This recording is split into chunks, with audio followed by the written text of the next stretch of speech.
So, the Bleacher Report mock draft right here. The Bleacher Report mock draft is, again, one of the big mock drafts. One of the ones people are going to be looking at. And we're going to be going and reacting to this, obviously, live on stream right now. This video is definitely going to be out long after I'm live on stream. And the reason I'm reacting to this is because I've got like an hour to kill between the Denver Nuggets game and Timberwolves game.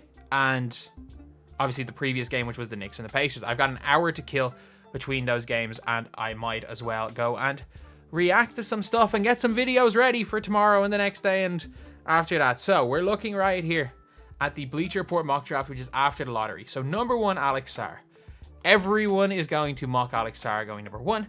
Alex Sarr is going to be number 1. No ifs, ands, or buts about it. Alex Sarr is going to be number 1. Like, I don't think there's a scenario where he doesn't go number 1. 7'1", 216 pounds. I'm pretty sure he's like 6'11 and a half without shoes. 225 is what he measured at. Pro comparison, Jaren Jackson Jr. I don't know if he's as good as Jaren Jackson Jr. I don't know how great he's going to be straight away. And unless they trade Clint Capella, which they probably will do, I think Alex Sarr, right now, I don't know how much better he is as of this minute than Onyeka Okongwu or Capella. So I don't think he makes Atlanta Hawks better today. And I also don't know if he makes the Atlanta Hawks better quick enough that they're going to be good with Trae Young. I think they're going to be considering consistently in that middle. I would take this guy number 1, but number 2, you've got Ricochet. He's taller than 6'8". He's definitely bigger than 6'8". It says here, Wizards could go consecutive years drafting French wings if the Atlanta Hawks pass on Ricochet. BBALL Daily was good last year. So, like, if you're saying, oh, they don't like French wings, they might not necessarily be wanting to get a bunch of French wings, then like they did well last year with BBALL Daily, so why wouldn't they take the risk again? It says his pro comparison's Harrison Barnes. I don't hate that pro comparison, to be honest. Like, he can't really handle the ball that well, but he's probably 6'9", 6'10", closer to that than he is 6'8". It says if he's able to show off more ball handling and creation. He showed almost no ability to create off the dribble in the French league, but he's still a good defender. He's still going to hit shots. He's going to be a hell of a player. Like, he is going to be a really good player. So I'd say putting him in at 2 is fair enough. Reed Sheppard to the Houston Rockets. Okay.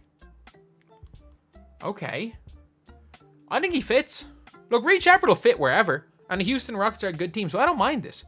I don't mind drafting a guy basically for fit, someone that will be able to come in and compete, because he'll be able to shoot the ball and play defense.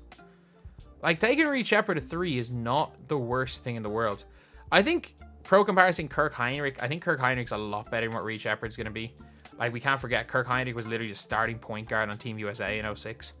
Like, Kirk Heinrich is one of the most underrated players in the last 20 years, but still, he probably does play defense like Heinrich. He's not going to play the 1 like Kirk Heinrich did, but the problem is that you've got a small point guard in Fred VanVleet, and you've got a small 2 guard in him. If he comes in, he's obviously going to come off the bench, and I think they probably need a Klingon type player more than they need a Reed Sheppard type player. So, like, that's not the biggest deal in the world, or that's not the greatest thing in the world, taking him at 3, but he's going to come in and help them off the bench. If they don't like anyone else, it's fine. San Antonio Spurs selecting Nikola Topic. I think that's the most likely selection. Pro comparison Goran Dragic, I don't agree with that at all. I actually don't, like, genuinely, just because they're from the same region of Europe. Like, I don't agree with that at all. Like, his pro comparison more so is like a Josh Giddey. He's not a good shooter. Like, Spurs don't have a ball handler, puts pressure on defenses and the rim like Topic. Topic is an unbelievable playmaker. He's going to attack the basket well, and he can't shoot. He shows confidence stepping the jumper, and his free throw percentage has always been near or above 80. Like, he can't shoot. Like, you can't draft someone who can't shoot and just expect them to be better, to be able to shoot in the NBA. You just can't. Like, if you're willing to take Nikola Topic, if he assuming that he can't shoot, then cool. But you can't take him just expecting him to learn how to shoot. Because I don't see that. I don't necessarily see that being the case. I don't see him being this like absolute sniper in the NBA. And I think it's just assumed that because he's European, he's going to be able to shoot. The Spurs can develop him to shoot. Why? Because they did it to Kawhi 10 years ago? 15 years ago? Detroit Mantas Buzelis, this is a done deal. His agent, I think, is like the brother of one of the guys like high up in Detroit. This is a done deal. An absolute done deal. Mantas Buzelis going number 5. Like, he's 6'10", 6'11", can handle, can shoot the ball, the idea of Buzelis could well be better than the player Buzelis. Like, was he the number 1 recruit? I know he was projected to go number 1 in this draft. Like, they thought he was going to go number 1. Like, he's listed at 6'8". 6'8" for Buzelis? Nah. He's closer to 6'11". Hedo Turkoglu, I will say, there's a guy lower in the draft that I think is more like Hedo Turkoglu than Buzelis. Like, as good as Buzelis is,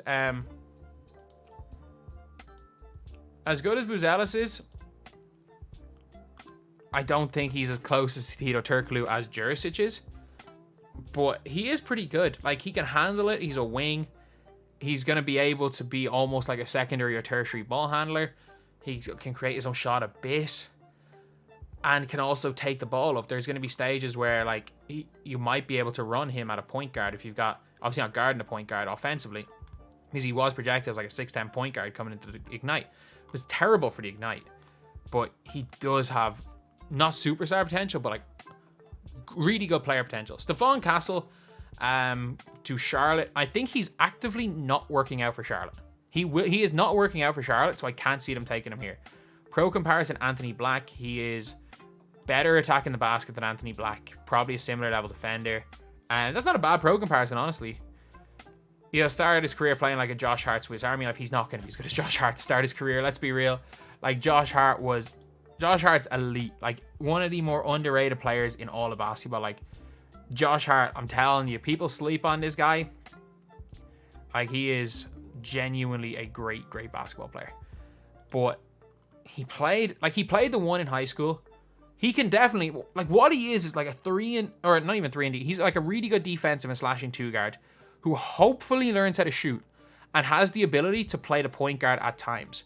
So, like, he's a point guard in the way that Josh Richardson was a point guard. Like, he's not like an out-and-out point guard. He's not an out-and-out point guard. And if he comes into the league insisting he's a point guard, which supposedly he has, the rumor is he's not working out for Charlotte. He's not working out for Portland. Basically, he's San Antonio or nowhere. And I don't think San Antonio are going to take him. Because I think if San Antonio take Topic or Dillingham, they're not taking him with 8. They're not taking him at 4 either.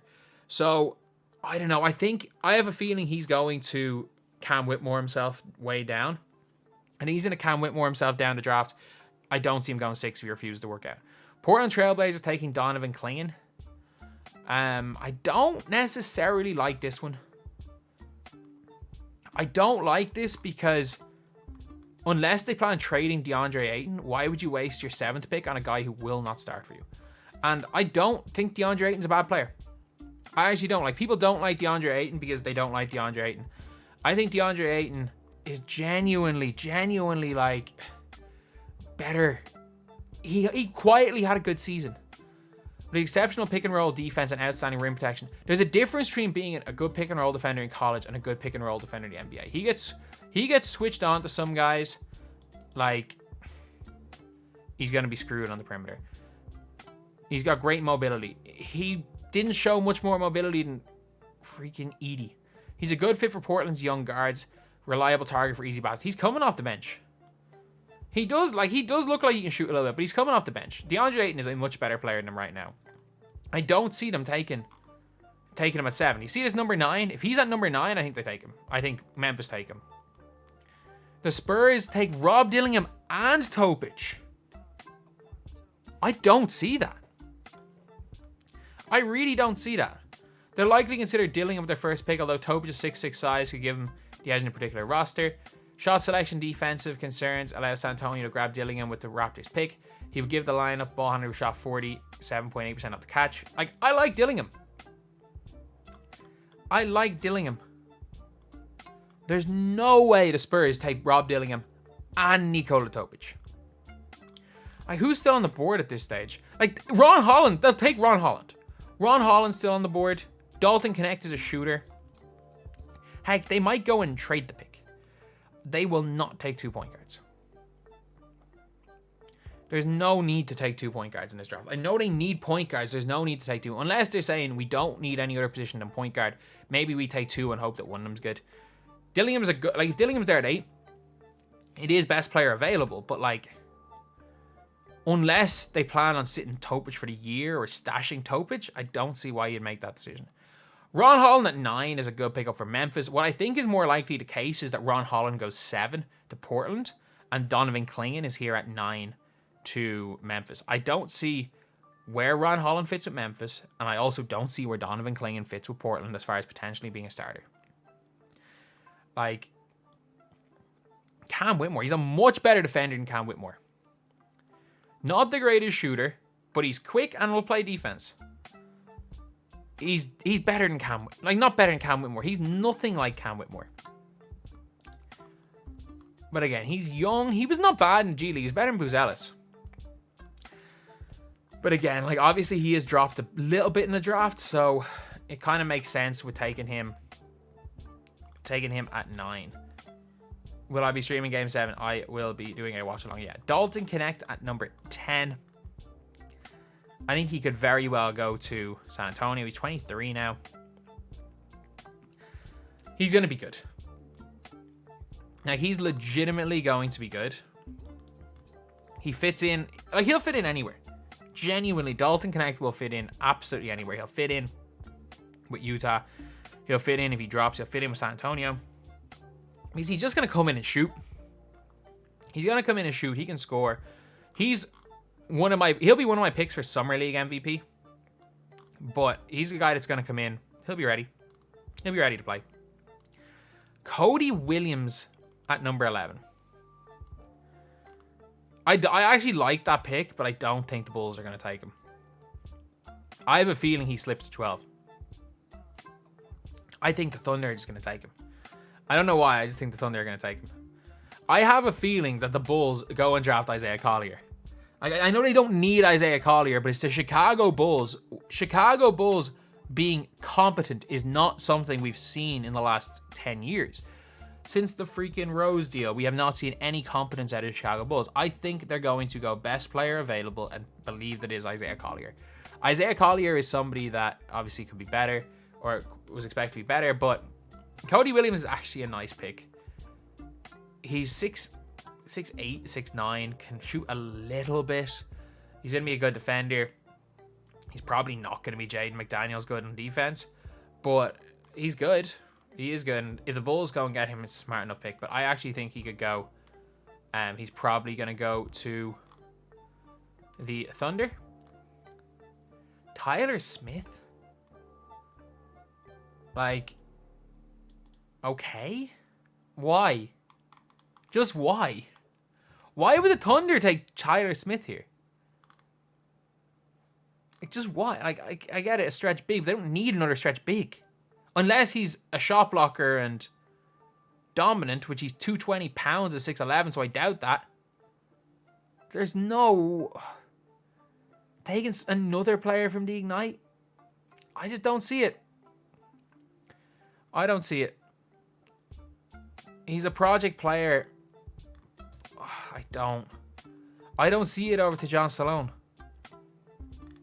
And they probably would do better with him.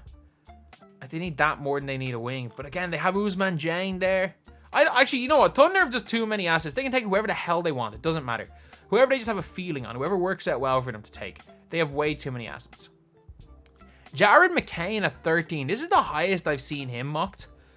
And, I mean, he is one of the better scorers in the draft. And as well as that, like, let's be real. Let's be real. He's going to bring in some TikTok followers. Jared McCain is 1,000,000% going to bring in the TikTok followers. And you're going to get people watching for him. He's going to be he's as much of a draw as a 13 pick has been in a long time. He shoots the lights out. And he'll coming off the bench, he could be nice. Especially because they're probably losing Malik Monk. Like, I don't think he's going to immediately come in as a Malik Monk equivalent, but he might, like, play that type of role. Be that spark plug scorer off the bench. He could be really good. And that's not a bad... I don't mind that at 13. I do think that, again, if this is the way it goes and Tidjane Salone is still on the board, I think that you probably do take him. But, like, you can see, obviously... Oh, I would look at the comments. He's a Davian Mitchell replacement. He's the literal opposite to Davian Mitchell. But it is interesting, like, replacing the all-out defense with the all-out offense. But no, I like McCain. Jacoby Walter, he's again somebody that, like, dropped a lot. And I don't know, because, like, you could be getting a steal. And if you're Portland with a second first-round pick, do you take Jacoby Walter? It's not a terrible pick, especially if they take Donovan Clingan, because they don't need a point guard. And he's going to be able to play on the wing. He can handle the ball a little bit. Like, he can shoot, I guess. Like, I don't know. Anytime I watch him, I did not watch him play much. I just wasn't impressed anytime I saw him. But if he does go 14, like, especially with how high he was projected at the start of the year, that's not a crazy take. Like, if he's KCP and you can get a KCP at 14 in this draft, fair enough. Isaiah Collier, 15. We're just going to quickly go over the rest of the lottery. I think Isaiah Collier goes in the lottery. Not going to lie. Kel'el Ware, 16. With the way the draft is, fair enough. Terrence Shannon Jr. Devin Carter, down a little bit. Kyle Filipowski. Is Salone do they have Salone at 20? Tristan Da Silva. Tidjane Salone at 21. If a team can pick him up at 21, they've got a hell of a player. Like, if he somehow falls to, like, Zach Edey at 23, if Salone falls in the way that Nikola Jovic falls, and a team like, are there any good teams there at the end of the lottery? Or like a Timberwolves can pick him up. Or even a Denver, he could be very, very good. Where do they have Bobby Klintman from Sweden? They got a Swedish guy out here at 31. Obviously, this is before the draft combine, so obviously they have, what's his name, really, really low, Jurisic. I just want to see where they have Jurisic. Like, this guy here, Baylor Shearman, he balled out in the draft combine as well. Like, he might actually go up a few picks as well. Do they not have this Melvin Ajinka guy? If you guys don't know, this guy was the main man on a team with both Alex Sarr and Zachary Risochet were both on the French team. This guy was their main guy.